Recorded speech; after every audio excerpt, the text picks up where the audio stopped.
दोन सेशनच्या कामामध्ये लोकशाहीच्या स्तंभावरती बोल. याला सगळ्यात महत्वाचा स्तंभ कोणता आपला?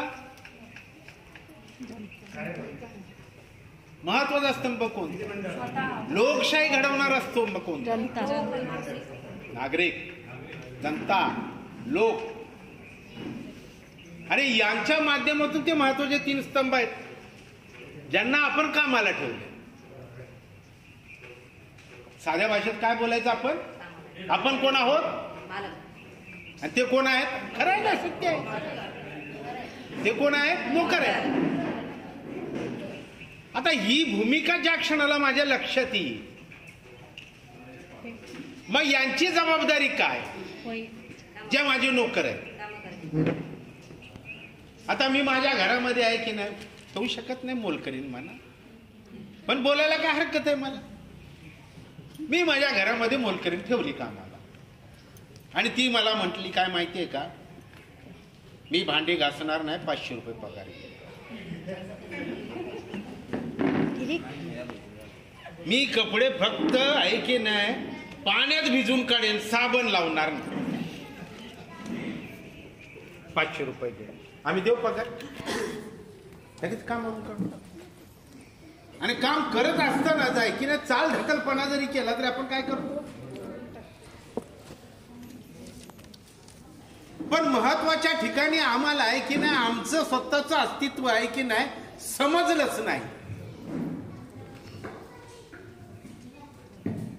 त्यातला महत्वाचा भाग जो आहे, त्यातला महत्वाचा जो भाग आहे तो हा, ज्यांना मी पगार देतो. लोकप्रतिनिधीला फंड कुठून येतो?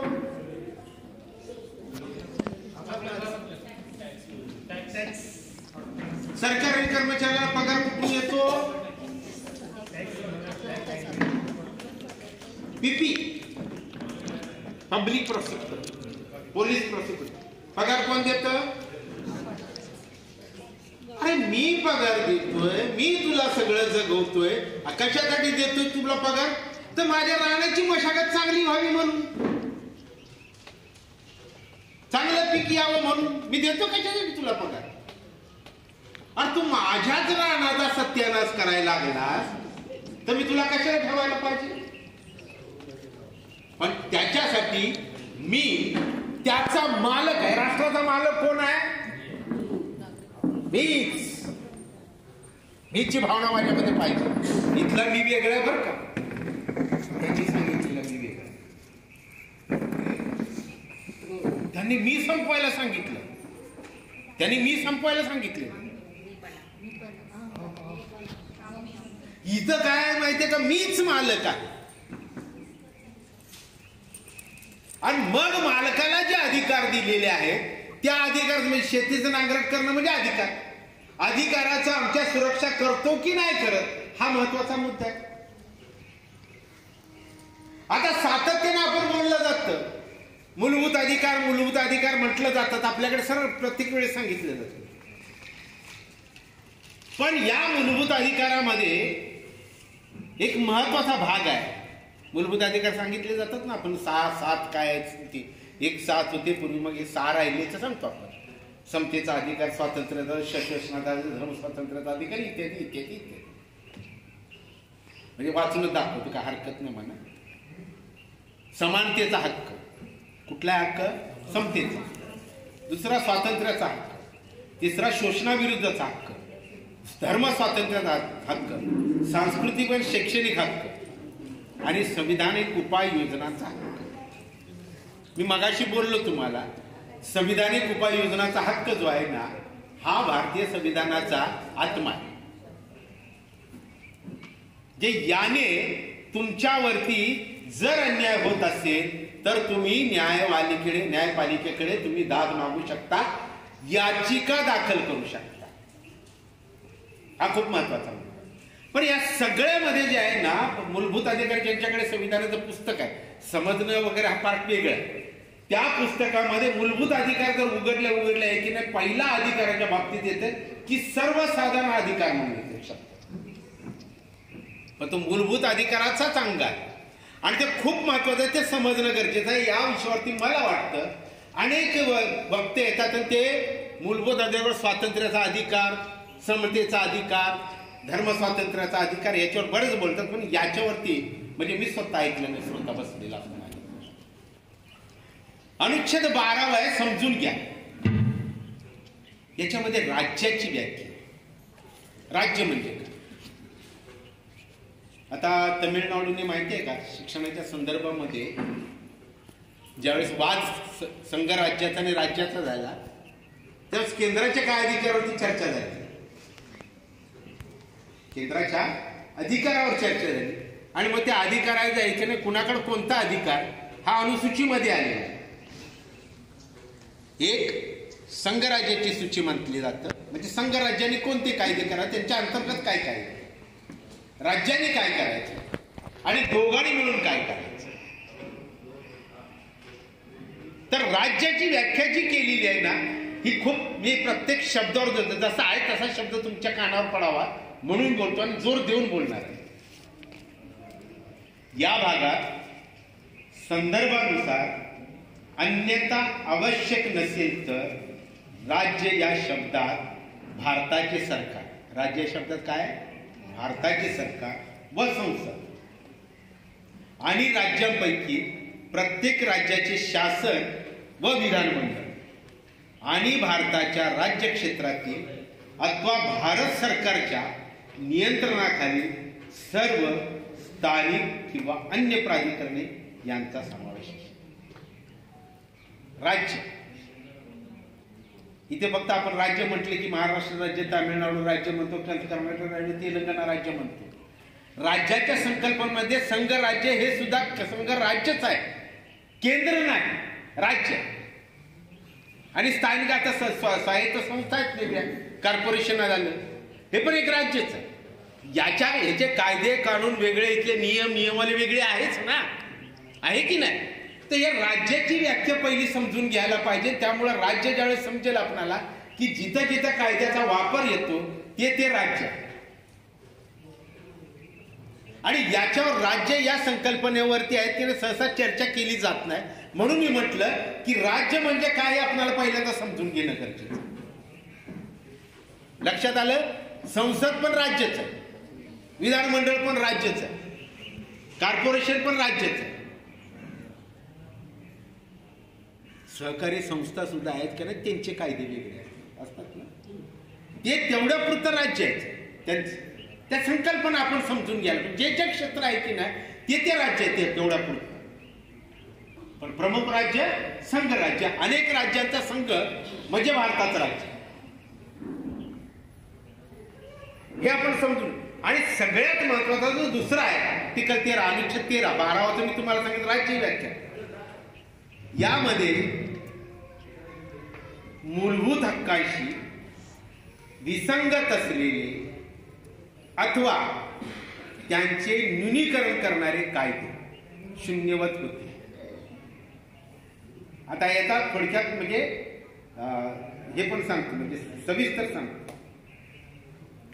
या संविधानाच्या प्रारंभाच्या लगतपूर्वी भारताच्या राज्य क्षेत्रात अंमलात असलेले सर्व कायदे ते जेथवर या भागाच्या तरतुदीशी विसंगत असतील तेथवर ते अशा विसंगतीच्या व्याप्तीपुरते शून्यवत असतील. काय सांगते हे की 1950च्या नंतर मूलभूत अधिकारामध्ये जे आहेत की नाही अधिकार दिलेले आहेत, मूलभूत अधिकार दिलेले, या मूलभूत अधिकाराशी विसंगत असलेले कोणतेही कायदे जे 1950 पूर्वीचे, कोणकोणते कायदे होते 1950च्या पूर्वीचे या देशामध्ये? कायदे आहेत ना, वर्ण व्यवस्थेचा कायदा होतो, जात व्यवस्थेचा कायदा होता, स्त्रियांच्या बाबतीतले आहेत की शोषण करण्याचे कायदे होते, वेठबिगारीचे कायदे होते. मूलभूत अधिकाराला विसंगत असलेले जे अगोदरचे सगळे कायदे 50ला काय झाले,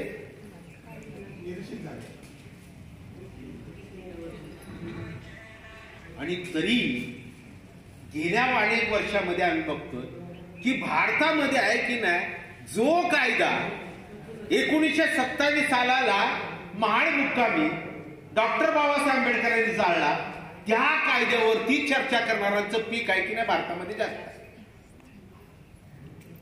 तुम्हाला माहिती आहे, मी विश्लेषण करत नाही. बरोबर आहे. 27 ला जाळला, इथं काय केलं, त्या कायद्याला शून्यवत केला, झिरो केला.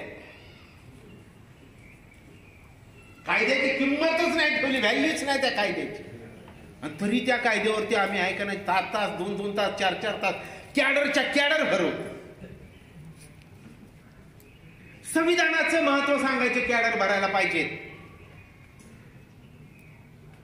जे कायदे शून्यवत झालेले आहेत ना, त्याच्यावर मला आता बोलायचं, आम्हाला बोलायचं, या देशातल्या लोकांनी बोलायचं.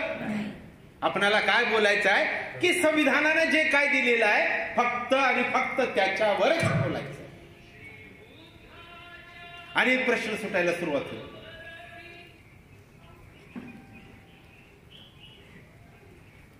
आता परत राज्याची संकल्पना मी सांगितले, हे शब्द खूप महत्वाचे आहेत बरं का. बाकीचे तर आपल्याला ताई स्वातंत्र्याचा अधिकार माहिती आहे, मूलभूत अधिकार माहिती आहेत, बहुतेक माहिती आहे, समानतेचा अधिकार, इक्वेलिटी म्हणजे काय, याच्यावर बरेच आहेत. तरी पण आपण उगवत घेणारच आहोत त्या पण गोष्टी. आलं का लक्षामध्ये. राज्य या भागाने प्रदान केलेल्या, राज्य मगाशी सांगितलं राज्याची व्याख्या, या भागाने प्रदान केलेले हक्क मूलभूत अधिकार आहेत, हिरावून घेणार नाही.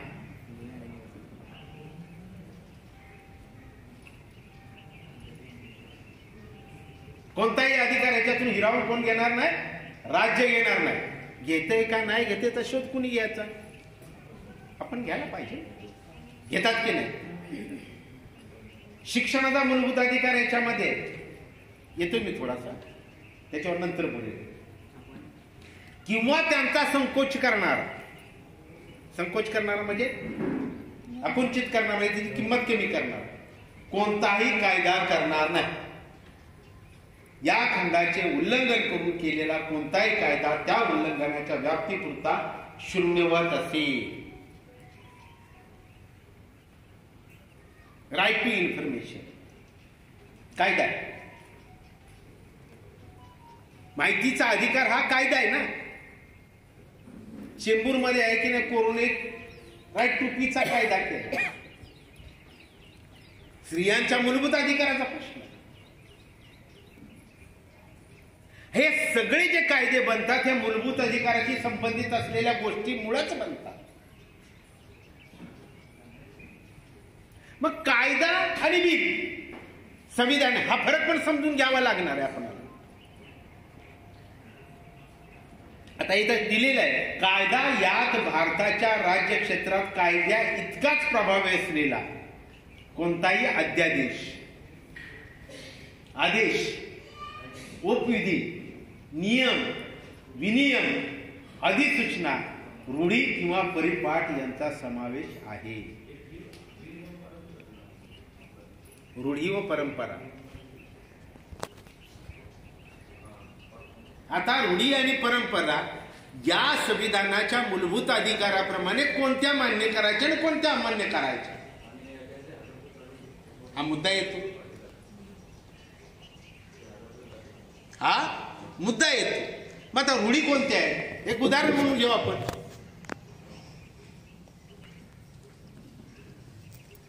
त्रिशरण, पंचशिला वगैरे आपण रूढी परंपरेमध्ये घेतलं, उदाहरण म्हणून बोलायचं आपल्याला.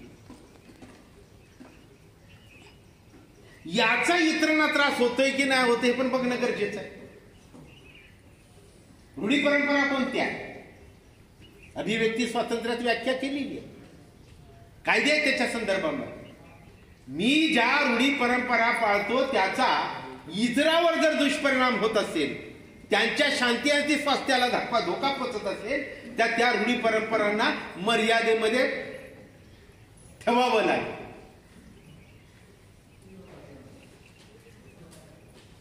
आणि ज्या क्षणाला हे जे अधिनियम वगैरे जे आपण म्हणतो ना, जी आर निघाला का मागतो की नाही, आठवले साहेब, बरोबर ना, आपण कायदाच आहे ना, मूलभूत अधिकाराचा. पण आता कायदा माहिती आहे तुम्हाला, मंत्रालयामध्ये आहेत का नाही, देवाधिकांचे फोटो लावायचे नाही.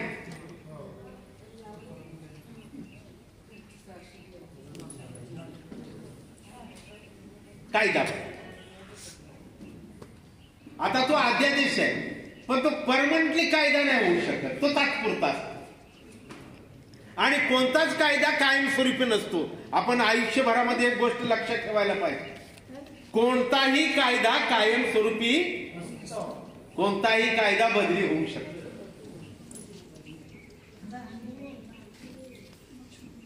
काय भूक लागली का रे बाळा? तर मुद्दा तुमच्या लक्षात यायला पाहिजे की यामध्ये आहेत ना 12 आणि 13 अनुच्छेद आहे ना राज्याची व्याख्या आणि कायदा शून्यवत होण्याचा जो प्रकार आहे, हा ज्या क्षणाला लक्षात येईल त्या क्षणाला जुने सगळे कायदे नामशेष झालेले असतील.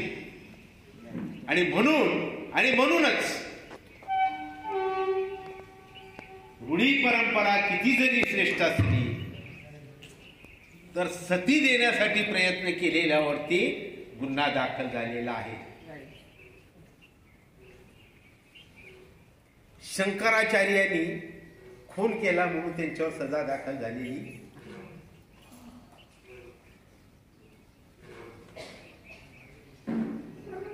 कुठलाही धर्म असे नका, त्या धर्माच्या प्रमुखाने जर या मूलभूत अधिकाराशी विसंगत कोणतंही कृत्य जर केलेलं असेल, तर कितीही धर्मश्रेष्ठ असला तरी त्याला शिक्षा कुठल्या भारतीय संविधानाने दिलेलीच आहे.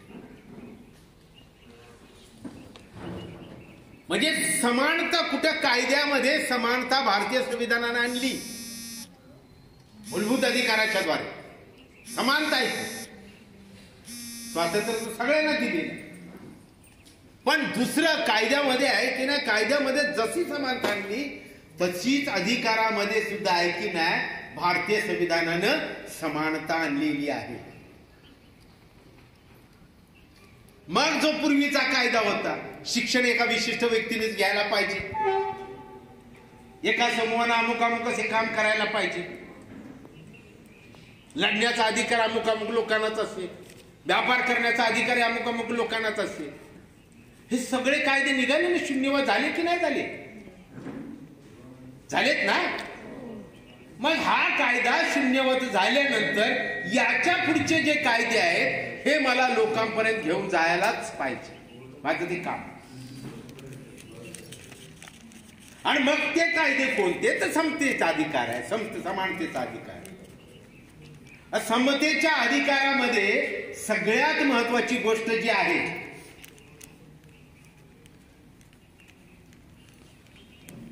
कायद्यापुढे समान.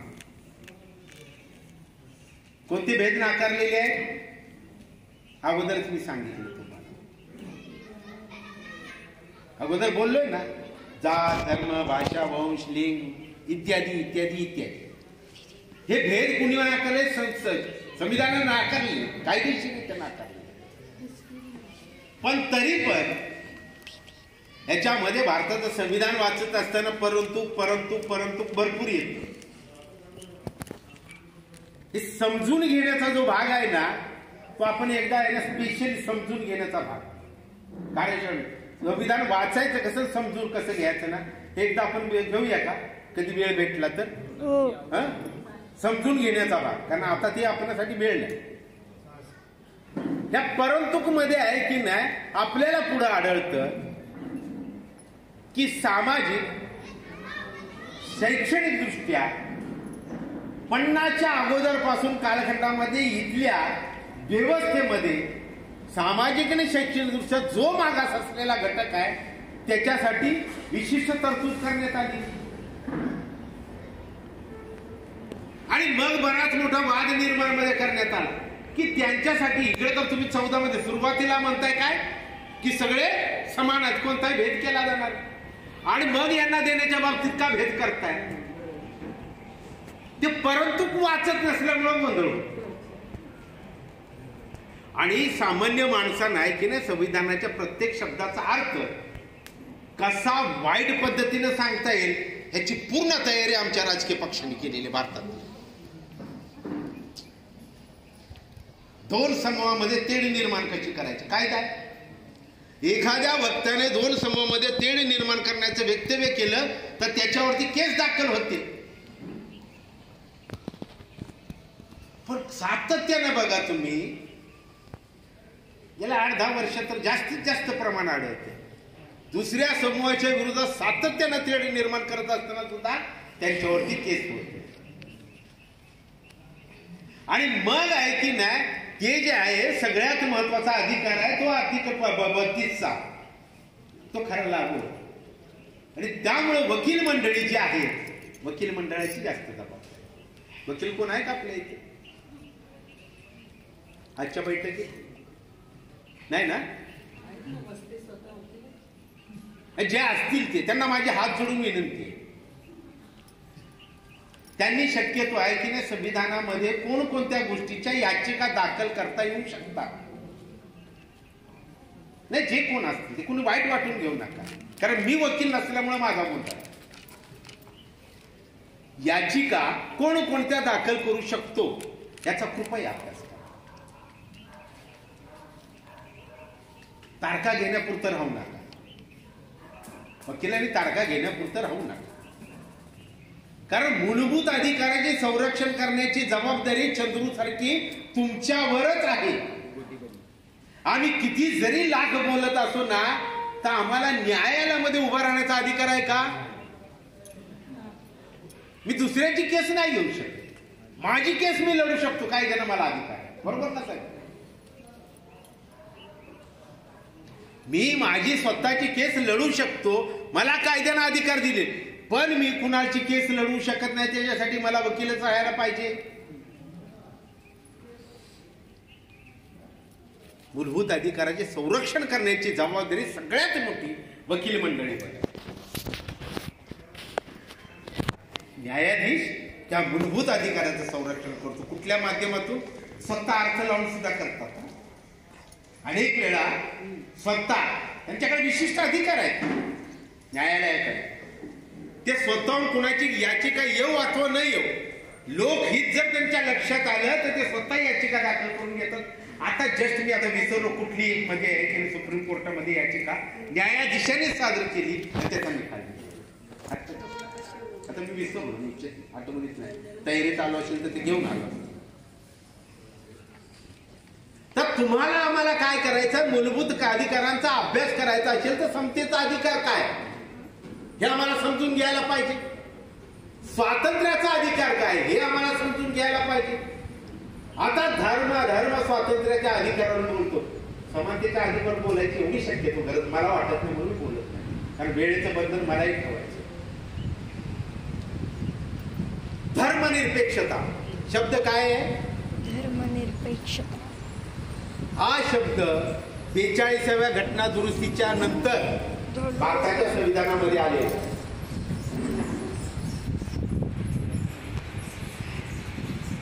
धर्मनिरपेक्षता हा शब्द येण्याच्या अगोदर भारतीय भारताच्या संविधानामध्ये धर्म स्वातंत्र्याचा अधिकार बहाल करण्यात आलेला होता.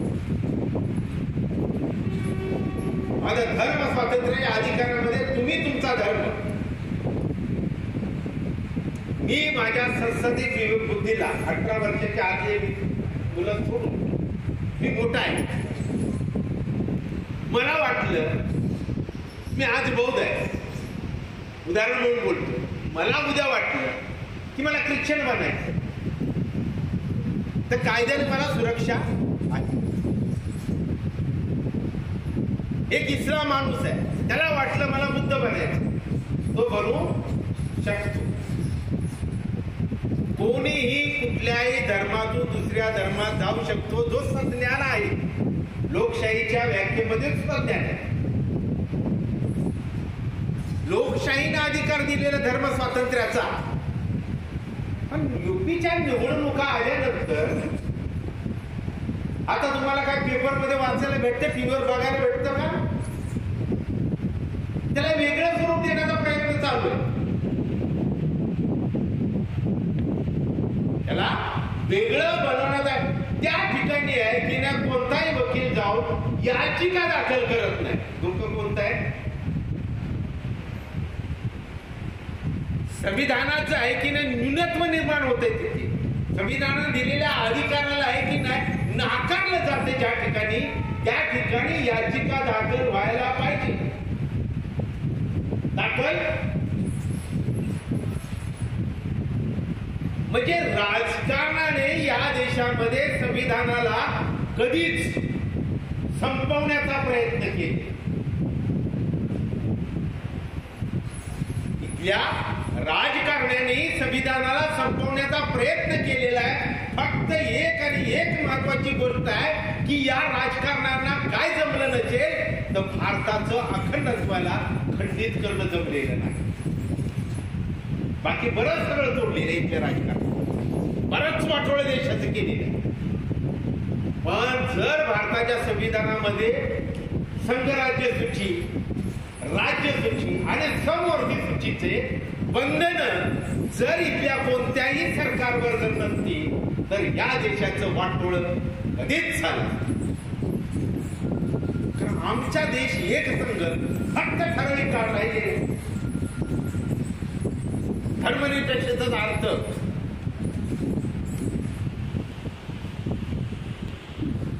औरंगजेब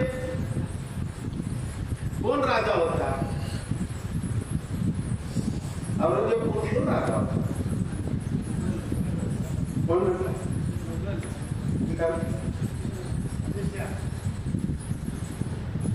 हे साधे प्रश्न आहेत बरं का, हे तुम्हाला विचारायचे म्हणून येते ओघाओघानं. बरोबर आहे. शिवाजी महाराज कोण राजा होता?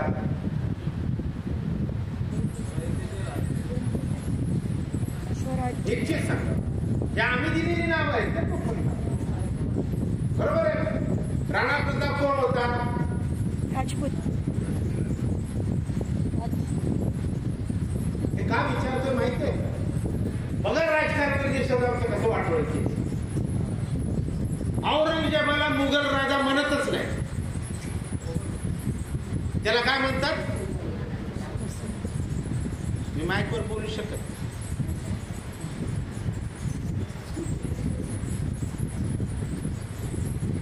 शिवाजी महाराजांना राजा म्हटलं जातं. कुठला म्हटलं जातं आता? आम्ही राजकारण्यांचं सांगतोय. त्यांनी कुठलं राज्य स्थापन केलं तर शब्द आहे कुठला? राणा प्रताप कोण होता? त्याला काय म्हटलं जातं आता? कोणता राजा म्हटलं जातं? महाराणा. HINDU.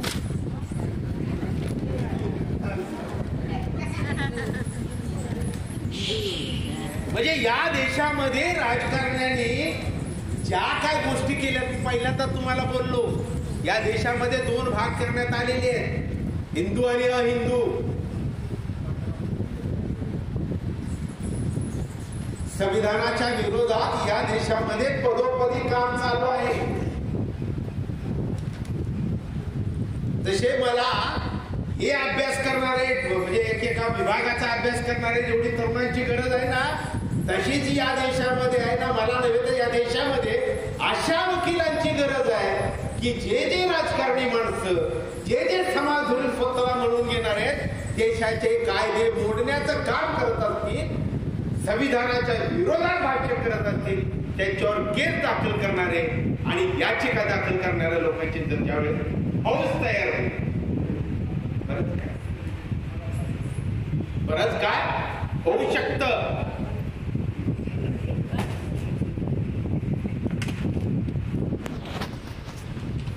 सध्या तुम्हाला माझ्या 5-7 वर्षामध्ये या सरकारच्या विरुद्ध बोलल्यानंतर एक गुन्हा दाखल केला जातो. सरकारच्या विरुद्ध बोलल्यानंतर एक गुन्हा दाखल केला जातो. कोणता? मुळामध्ये हा ज्यावेळेस कायदा म्हटला मेघवालेने बनवला, या कायद्यामध्ये लिहिलेलं आहे देशद्रोह नव्हे तर राजद्रोह. शब्द काय वापरलेला आहे तिथं? आता राजा होता तो, आता राजा आहे का? नाही. अरे मी तुला तिथं बसवलंय ना. तू जर चुकत असेल तर तुझी चूक दाखवणं याला तू राजद्रोह बनत असतील तर तुझ्यासारखा मूर्ख कोण नाही आणि तुझे ऐकण्या यंत्रणाची केस दाखल करते ती सुद्धा चुकीची दाखल करते याच्या विरुद्ध याचिका दाखल याचिका कसल्या दाखल व्हायला पाहिजे सरकारच्या विरुद्ध मी बोलत नाही सरकार मी निवडणूक केलेली आहे तिथं तू माझ्या हिताच्या ऐवजी दुसरं जर काम करत असेल तर ती चूक दाखवणं हा राजद्रोह असू शकतो का साध्या बुद्धीला आपल्या पटते का बघा ना होऊ शकतो का आणि तरी आहे की नाही आमचा मीडिएटर हे हॅमर करत टीव्ही चालू केला बस तो राजद्रोही तो राजद्रोही तो राजद्रोही हे फक्त सगळे कोण राष्ट्रप्रेम मूलभूत अधिकाराचं संवर्धन करण्याचं जे काम आहे ना ते या देशामध्ये प्रत्येक नागरिकाचं आहे आणि या प्रत्येक नागरिकाला सुरक्षा देण्याचं काम न्याय व्यवस्थेचं आहे आणि न्याय व्यवस्थेपर्यंत आहे की नाही या नागरिकांचे याचिका दाखल करण्याचं काम इथल्या वकील मंडळीचं आहे या तिघांचा जर संगम झाला व्यवस्थितरित्या तर कुठलंही सरकार येईल ना का तिथं सरकार कुठलं का असेल आम्हीच बसवलेलं काही करू शकत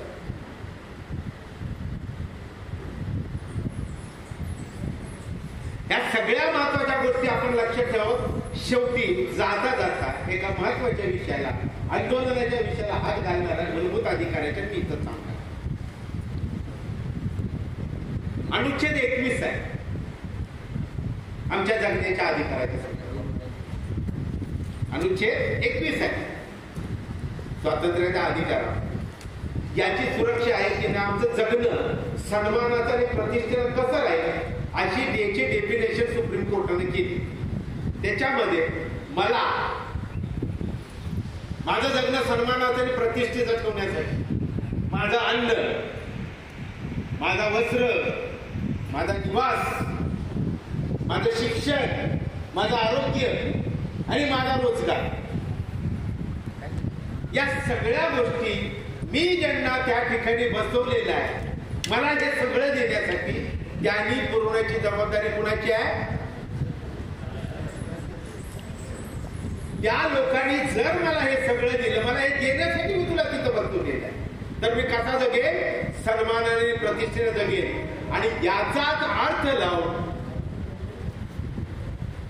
21 क आलं आणि त्याच्यामध्ये शिक्षणाचा मूलभूत अधिकार देण्यात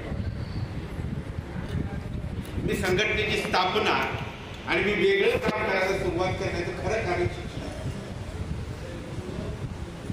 आता भारताच्या संविधानामध्ये काय सांगितलेलं आहे 21 क वय वर्ष 6 शांतपणे ऐकायचं वय वर्ष 6 ते 14 वयोगटापर्यंत असणाऱ्या सगळ्या पाल्यांना शिक्षण सक्तीचं आणि मोफत देणं ही जबाबदारी राज्याची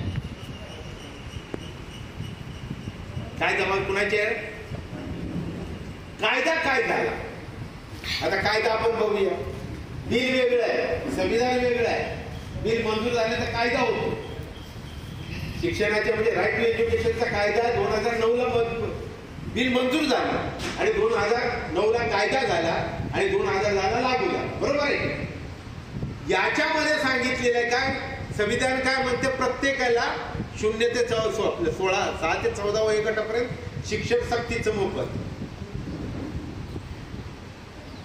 इथे सगळे पालक बसले कायदा झाला कायद्यामध्ये सगळ्यांना शिक्षण सक्तीचं मोफत दिलं का मिळतं का कुठं नाही मिळत काही ठिकाणी मिळतं ज्या शाळेची इमारतीमध्ये ढासळत चाललेली आहे तिथं बसण्याची सोय नाही जिथं विद्यार्थ्यांना आहे की नाही सुलभची कोणतीच सोय नाही पाण्याची सोय नाही अशा ठिकाणी शिक्षण सक्तीचं मोफत दिलं जातं संविधान काय बोलतं प्रत्येकाला द्यायला पाहिजे आणि कुठं द्यायचं ठरवण्याचा कायदा बनतो कायद्यामध्ये नमूद व्हायला पाहिजे कमीत कमी 6 ते 14 वयोगटामधल्या प्रत्येक व्यक्तीला शाळा जबाबदारी सरकारची पाहिजे. दर्जेदार शिक्षण देण्याची जबाबदारी सरकारची पाहिजे.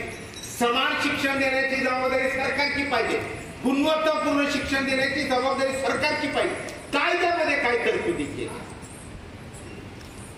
कायद्यामध्ये खाजगी शाळेमध्ये आहे की नाही 25% आरक्षण ठेवलं. किती टक्के आरक्षण ठेवलं? त्या 25% 2 भाग केले. आरक्षणाची व्याख्या सुप्रीम कोर्टाने काय केली तुम्हाला सगळ्यांना माहिती आहे. किती टक्के आरक्षण आहे सुप्रीम कोर्ट म्हणतं? 49.5. बरोबर ना? इकडं राईट टू एज्युकेशन मध्ये काय केलं? 25% आरक्षण आणलं. त्या 25% अनुसूचित जाती जमातीचे 12.5% आणि आर्थिक दृष्ट्या दुर्बल असण्यासाठी 12.5%. आता या विद्यार्थ्यांच्या ऍडमिशन वरती काम केलं जातं. अनेक कार्यकर्ते काम करतात. कार्यकर्त्यांची जबाबदारी आहे. भारताचं संविधान सांगते सगळ्यांना सक्तीचं आणि मोफत शिक्षण मिळायला पाहिजे. तर ते 25% नाटक करतो. कायद्यामध्ये बिलामध्ये वास्तवामध्ये जो फरक आहे हा अनेक कायद्यामध्ये फरक आढळले तुम्हाला मित्रांनो. आणि त्यासाठी मी तुम्हाला म्हटलं की प्रत्येक मिनिस्ट्रीचा अभ्यास करणारे लोक मला पाहिजे. कारण मी एकटा एवढं करू शकत. मी फक्त तुम्हाला दिशा दाखवेन. तुम्ही अभ्यास करायचा बसायचं. पण त्याचा दृष्टिकोन मात्र मी आहे की तुम्हाला निश्चितपणे सांगू शकतो. एवढा मला विश्वास आहे. मित्रांनो याच्या पुढे आपल्याला सगळ्यांना मिळून हे राष्ट्र निर्माण करायचं आहे. ऋण एकत्रित यायचं आहे. यासाठी तुम्ही इथे आलात. 4 तास माझं ऐकलं. आभार तर मी काय तुमचं मानणार नाही. तुम्ही माझं ऐकलं. मला वाटतं तुमच्यावर मी अत्याचार केला असं जर तुम्हाला वाटत असेल तर मी दिलगिरा.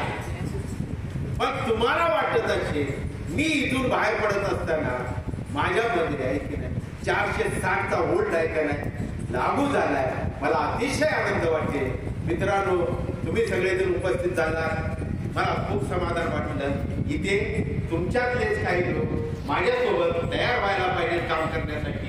एवढी मी अपेक्षा व्यक्त करतो. इथंच थांबतो. जाता जाता भारतीयत्वाच्या संदर्भामध्ये ज्या गोष्टी इंडियन सोशल मुवमेंटच्या माध्यमातून छोटे शब्द असतात ते सांगणार आहे. ते सांगणार संघटनेमध्ये एक प्रतिज्ञा असते. ती प्रतिज्ञा मी आज काय घेत नाही. पण महत्वाचं सांगतो. मी माझ्या खिशात नाही. एक नारा आहे. तो नारा मी जसं सांगेल तसं तुम्ही बोलायचं. हो. एक ही नारा. एक ही नारा. देश हमारा. देश हमारा. एक ही नारा. एक ही नारा. देश हमारा. देश हमारा. देश का नारा. देश का नारा. संविधान हमारा. संविधान हमारा. देश का नारा. देश का नारा. संविधान हमारा. संविधान हमारा. संविधान का नारा.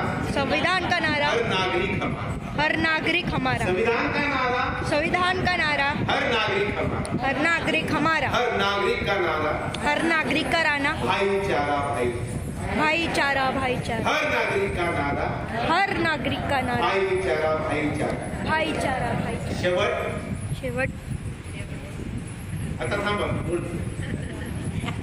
मी बोलेल तसं मागं बोलायचं. भारत माझे राष्ट्र आहे. भारतीय ही माझी ओळख आहे.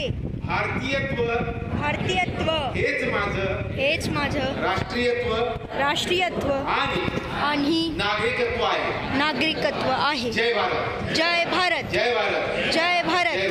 जय भारत.